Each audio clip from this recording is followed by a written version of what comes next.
जानकी जीवन स्मरण जय जय राम. सद्गुरुनाथ महाराज की जय.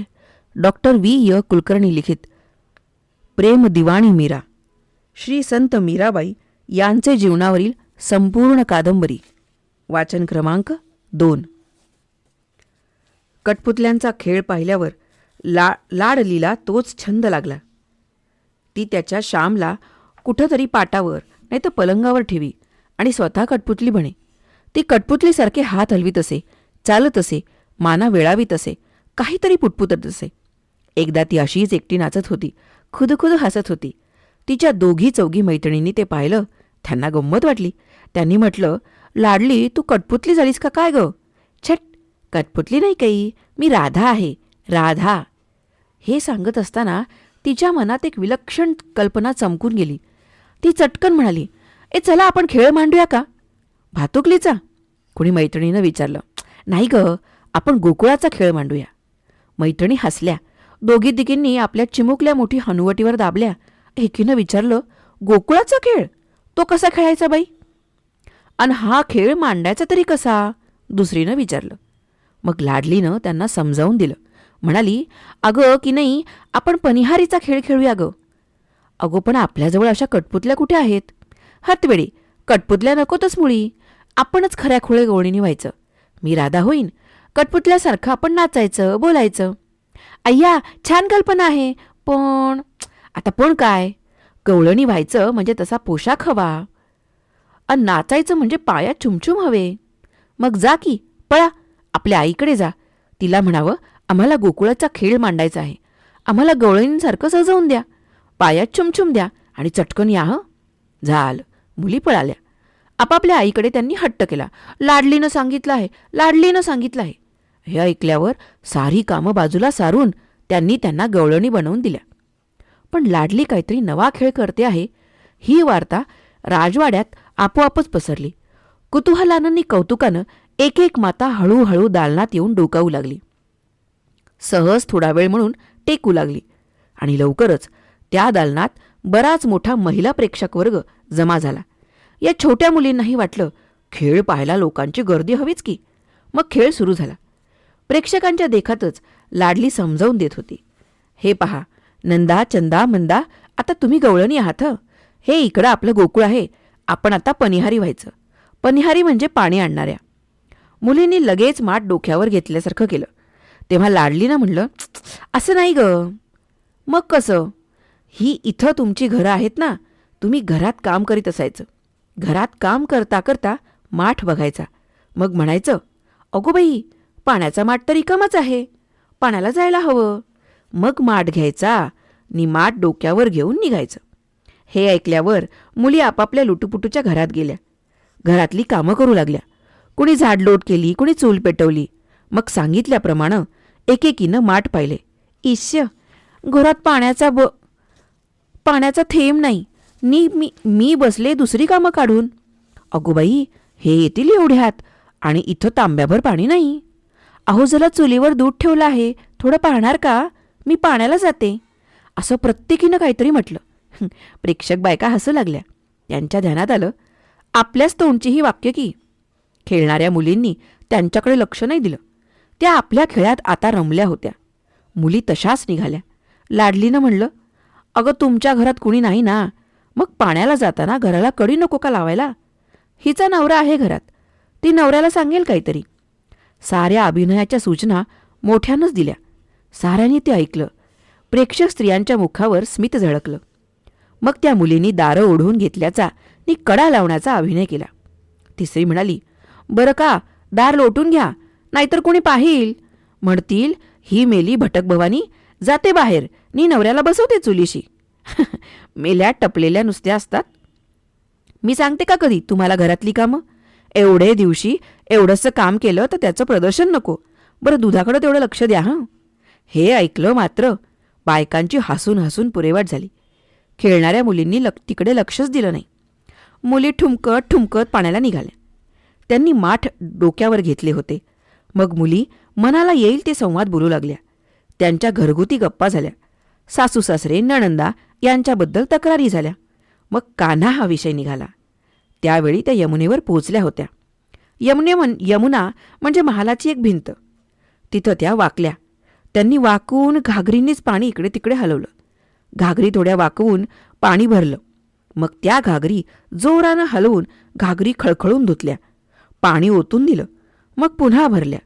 झोके घेऊन घागरी कमरेवर डोक्यावर घेतल्या. कोणी दुसरीच्या डोक्यावर घागरी चढवल्या.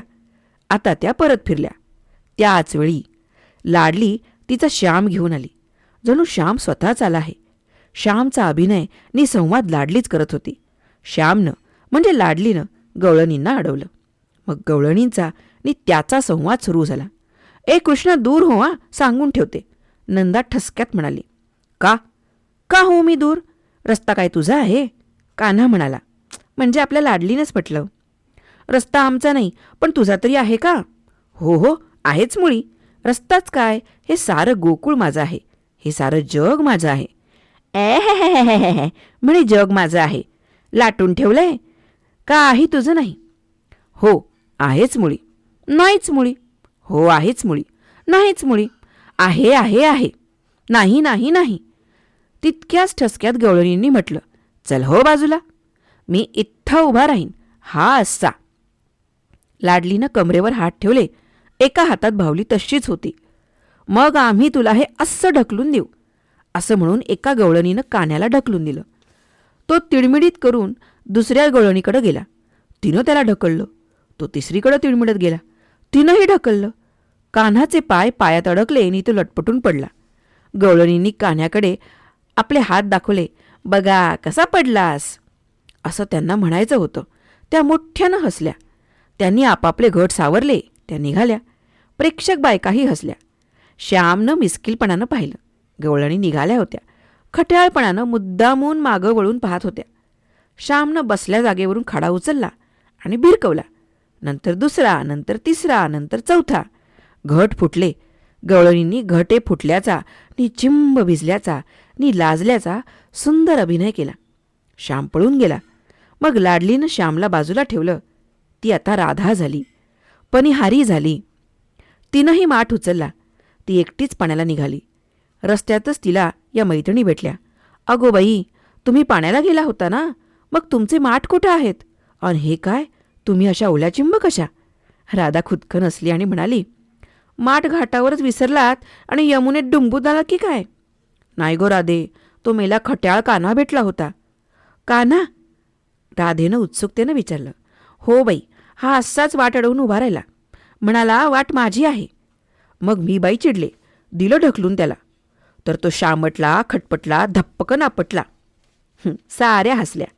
आपटला? मग त्याला लागलं नाही ना फार? इश्य, फक्त खोटारडा पक्का. ढोंगी.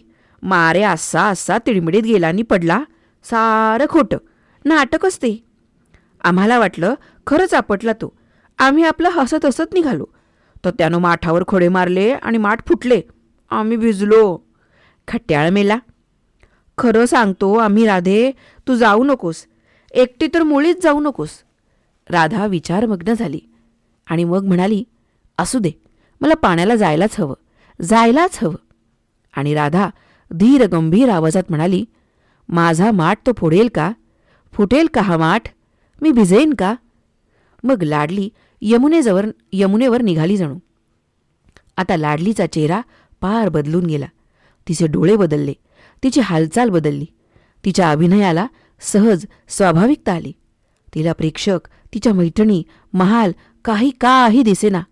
तिचे डोळे कृष्णाला धोंडू लागले. मध्येच तिला कृष्ण आल्यासारखे वाटले.